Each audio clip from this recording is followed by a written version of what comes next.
to ask some questions of our panelists, and I want to thank all of you for the incredible work that you've done, your bravery in bringing light to a very important discussion and topic. And I will confess that I'm a Virgins lover, live in the community, been managing the Virgins Opera House for many years now, and so this was, in terms of the feature film, was a big deep breath to watch 3 times now, but it is absolutely our privilege at the Middlebury New Filmmaker Festival to bring that film and these other 3 to you all this morning, so thank you also for being here for this.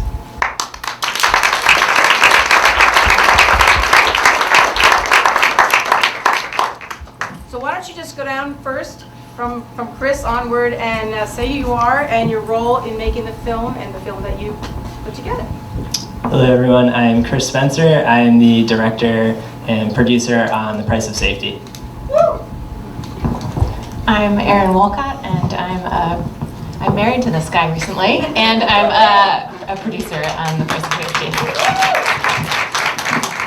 I'm Melissa Hovanes, and I'm a director and co-producer on Primetime: A Rapper Battles the Machine. Robert Broadhurst. I wrote and directed An Occurrence at Arverne. Good morning, Olga Sanchez. Oh, hello. There you go. Hello. Hi, Olga Sanchez Saltveit, and I'm the director for BBQ&A with Billy Day.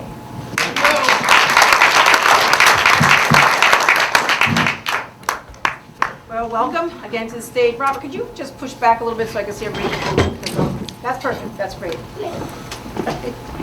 I want to go down the line again. Either way you could start. What inspired each of you to make your particular film?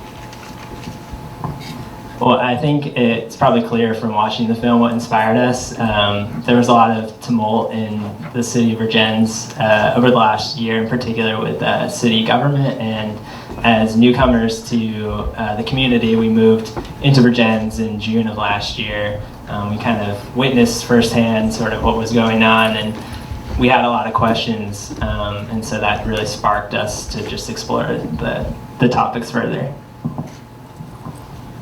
So to be honest, mine started as a class project, and I was searching for a subject, but I found Andre, who was at this moment in like transition in his life, you know, and at the same time Chicago was at this point of change, and I wanted to focus on this kind of optimistic moment in Chicago that was just everyone had this hope for reform, which we can talk about more whether or not that has come to fruition, but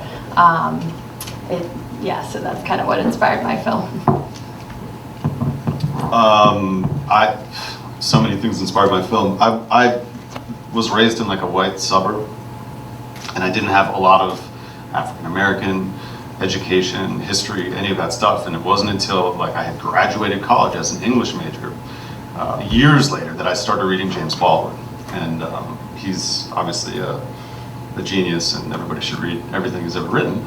But he really got me thinking about race in a deep and new way, and to the point where like I just thought about it all the time. Thought about my privilege, thought about bias, thought about how we absorb bias, pass it on, all that sort of thing. And I wanted to see if I could create something that was compact to potentially reveal a viewer's bias in a short period of time, so that it could then be addressed. Because, you know, if we don't acknowledge it, we can't address it. So that's what I did. So I was invited. Why don't you yeah, share that should share. right there? That'd be great. Thank you so much. Hey, much better. Try not to drop this. Okay. I was invited by the writers, Dana Yaton and Ro Body, who's also the actor in the film, and such a beautiful work, to direct. And I read the script and I thought it was undeniable, and I thought it raised a remarkable scenario and ultimately a comment on appropriation, to put it mildly, that I thought was just, again, something I could not, I wanted to be a part of articulating, and I'm very honored to have been so. Great. Of course, this is a challenging subject for folks to take on, and again, I applaud all of you for your willingness to dive in. What were some of the biggest challenges that each of you faced in either the filmmaking itself, or the writing, or maybe even after screening the films? Yep. I think one of the hardest parts about making this film was trying to do it in the middle of the pandemic. We started this last fall and trying to figure out logistics for filming, and also recognizing that we saw deep importance to get this film done sooner rather than later, and so trying to turn that around in under a year was a momentous task. But this was sort of why we wanted to create this and put this out so quickly, was to have it shared with our community, because we saw it as a deeply valuable topic to be discussing. And as we saw in our community, it was something that sort of was not talked about very frequently, and historically had been sort of diluted in some regards. And so we saw a lot of value in sort of highlighting the problems with not talking about these, not having conversations about these important things, not talking about systemic racism and the things. Although our community is, at 96% white, that makes it even more important for all of us to be considering these things. And so that was a difficult thing, was to turn this around to tell something important in such a quick pace. I'll just add that the film relies on people talking and willing to continue the conversation, and we reached out to so many people, and that was a little bit of a challenge, but ultimately worked out. And so many of the interviewees are here in the audience today, and it's really special, so thank you.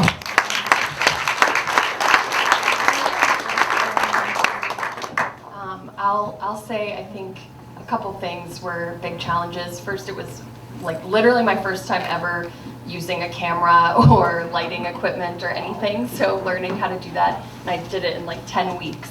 That was the biggest challenge for me, technically. But then also, we tried to interview the alderman who had been unseated, and he didn't even talk to the new alderman, so it was no surprise that he did not want to talk to us.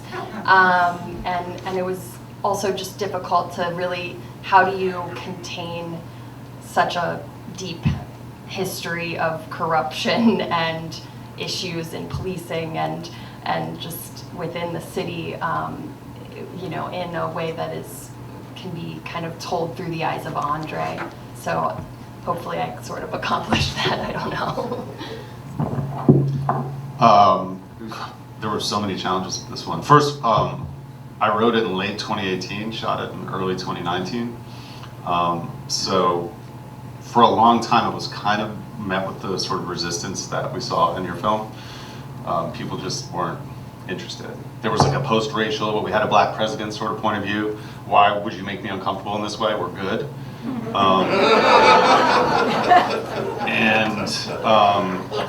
So there was that aspect of just like the overall attitude towards it. Initially, I was represented by this company for commercials, and they had pledged to support a short film, and they quickly withdrew that support. And so they sort of they were like, "There's no way to ever commercialize this. No one will ever watch it." And so they pulled the money, and then they pulled the producer. So then it was really incumbent on me to work with a black producer, which there were fewer of because of systemic racism, obviously. And I was rightfully interrogated about my intentions and where I was coming from, and I wouldn't have made the film without the support of people in the community that we affect as white people with our bias. So there were a lot of challenges, and I actually did a test run shooting the film with a comedian, very charismatic guy who did not learn his lines. So I kind of had to make the movie twice. Anyways, that's some of it. Oh, and then of course, yeah, there was a dividing line. It wasn't even like Breonna Taylor or Ahmaud Arbery. It was George Floyd. The same people who said, it's a well-made film. Like, I don't know why you made it, but the craft is there. I would suddenly get text messages saying, "You've made an essential film. It's massive."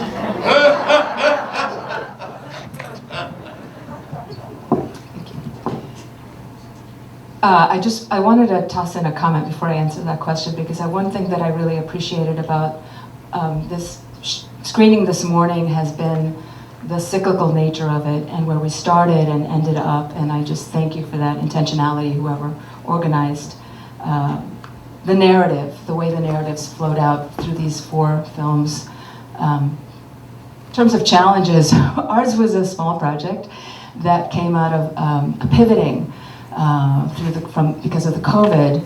Melissa Lowry, who's the artistic director of the Middlebury Acting Company, decided they couldn't do live theater, and so she created this program called Flash Forward, commissioned playwrights from the area to write 8 short pieces that could be filmed, and were screened in January.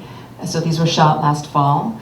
And Faiza Shamin, our amazing cinematographer, sound person, and then editor, formerly a student at Middlebury College, did that work for 8 different pieces through a course of, I think, maybe 6 weekends, where she was shooting 1 in the morning and 1 in the afternoon. And so time was a bit of a constraint for us. We had a morning shoot at Nino's Pizza. Thank you so much, Nino's Pizza. No, shout out, because this is a real, it was a community, a lot of community goodwill, and we really appreciated that. So part of it was just how both urgent and quick we had to get this done, with a short amount of time and minimal resources, etc. The things that just, become part of how you appreciate how much goes into making a film. So. I have one last question of you, and then we're going to turn it to our audience for questions. What do you hope the viewer will take from your film? I think there's a few key takeaways. One is participate in local government, show up at your city council meetings or town meetings, especially in a community like Vermont, where we don't have a lot of people, so participation is really easy. You can be vocal. We go to all our council meetings now, and I find myself asking at least one question and making a comment every time, and I think that can go a long way in holding people accountable. I think the other issue too is we should all, in Vermont in particular, just continue to educate ourselves and learn more about systemic problems, especially with racism. One thing that I think is great in our community is we're addressing sort of the police budget issue. We're having the International Chiefs of Police Association do an audit of our police department to see about staffing levels and whether the budget's necessary, but the one element they're not addressing at all is anything related to the bias that they find in traffic stops. Yeah, and I'll add that the other important takeaway related is, it wasn't known until this data became available in 2014 that racial bias in police traffic stop behavior is as severe as it is in more urban communities. I mean, it's in Vergennes was sort of one of the worst, but among all police departments, it's quite bad. And then when you compare it to other parts of the country where this data is available, it's just as bad, if not worse. I'd say I have a similar hopeful takeaway, which is, the best way to affect change or hold people accountable is to get involved and maybe even run for office yourself. I guess, what else? I think that I want my film to be hopeful. It's really easy to get so negative, and be upset with all the issues that are going on. But, there's a lot of people that are trying to affect real change and doing extremely different things and that they wouldn't have normally done to try and do that. So I think that there's hope, and I will leave everyone on the fun fact that in Chicago they recently elected they recently passed legislation for an elected police oversight board. So that's exciting and awesome too. I guess for mine, the takeaway would be an acknowledgement of whatever you brought to it. Yeah. Sorry. there's so much of the film that I hope is a takeaway. Part of it is things that can't be seen in the film, which is just how we can be it's not conspirators isn't the right word, but collaborators in telling necessary stories and supporting necessary points of view that aren't often reflected. I'm heartened by our light-skinnedness on this panel in telling stories of people of darker skin, and those challenges and what the challenge is. And one of the things that I appreciated about making the film is that it was so honest about that experience, and I really thank and commend Ro Body, our actor, for his performance that was so vulnerable, even as it was funny and powerful and strong. And that was a thing we were looking for in terms of how we directed it, which was never to place that character in a position of, even though vulnerable, weakness, but always of strength, yeah? Where the camera was sitting. But nevertheless, that we acknowledge that that experience that many of us don't have, that we have the privilege not to have, and that I think is the takeaway. Thanks. Thank you for those answers. So we're going to turn this around to our audience. I'm sure there's some questions out there. To all you activists on stage, you killed it.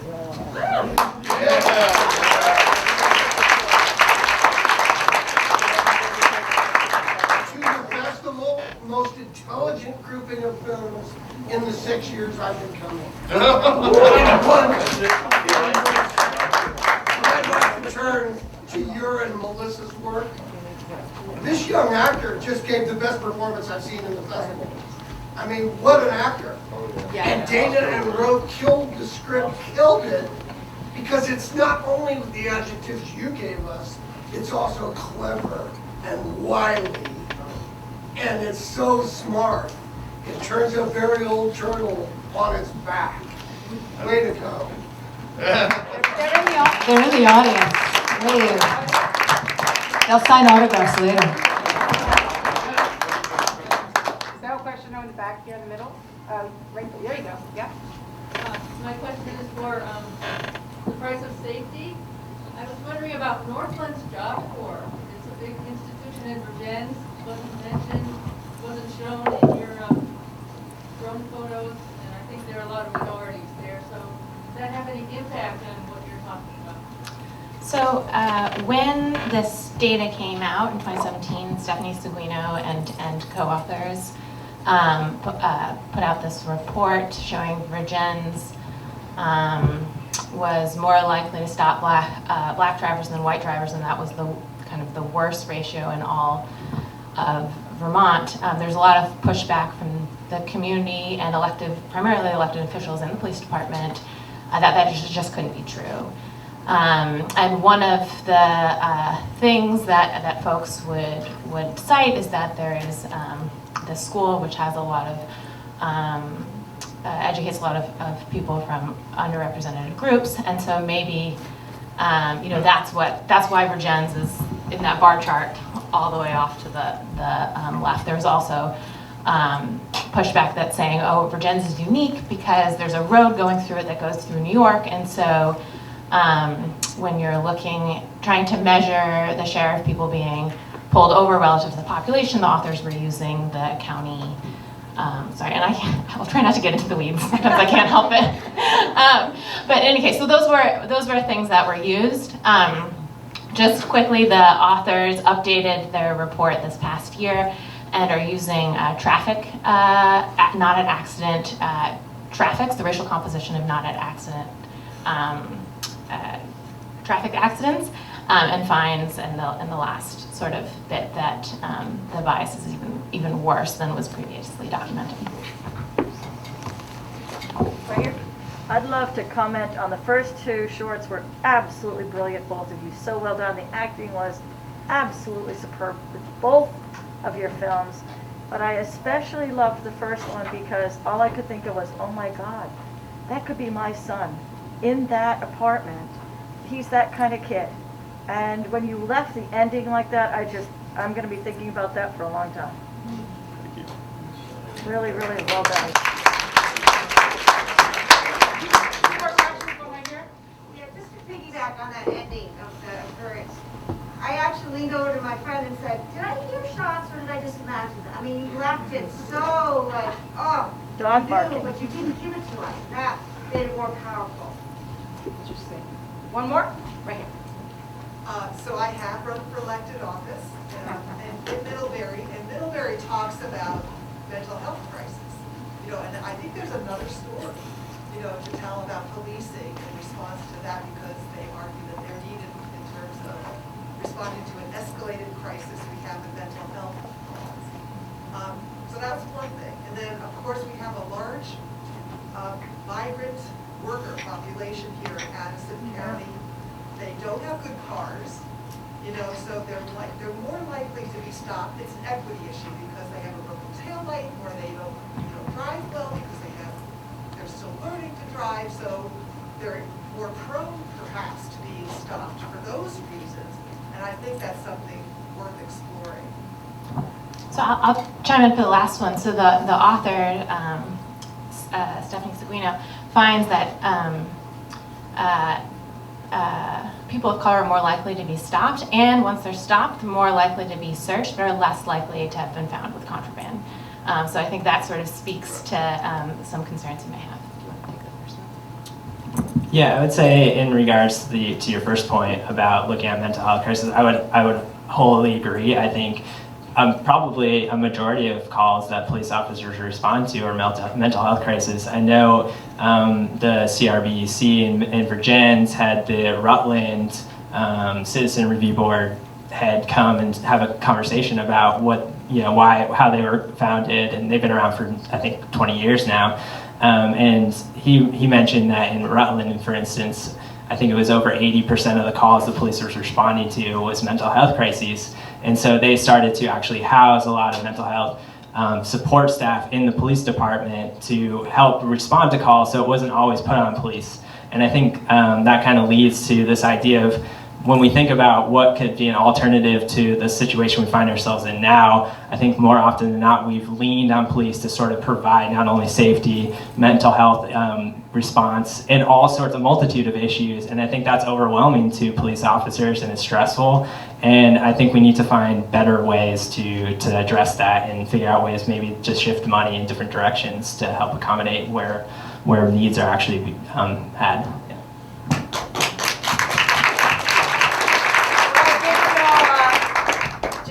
Agree that you're all amazing filmmakers and you did a great job. One of the things I was left with was the reality that Virginia citizens took this under their control of their city. There's a new city mayor, a new city manager, 4 new city council members. The review board continues. They've taken on folks to come in to really analyze what's going on with the police force, etc. So citizens can make a difference once they're catapulted into making a change and going for it. So thanks for being the catalyst in many ways by being filmmakers and bring these conversations forward. Melissa, you wanted to say one final word? Sorry, Olga. Oh, Olga, sorry, because Melissa was supposed to be here. It's all good. Just a quick question. Has this film, The Price of Safety, this is its world premiere? Has Virginia seen it? Our community, we haven't had a showing quite yet. I think it's still in the works to show it at the Opera House, so people in our community can come check it out and hopefully have a panel discussion just like this. Hope so. Thank you all very much.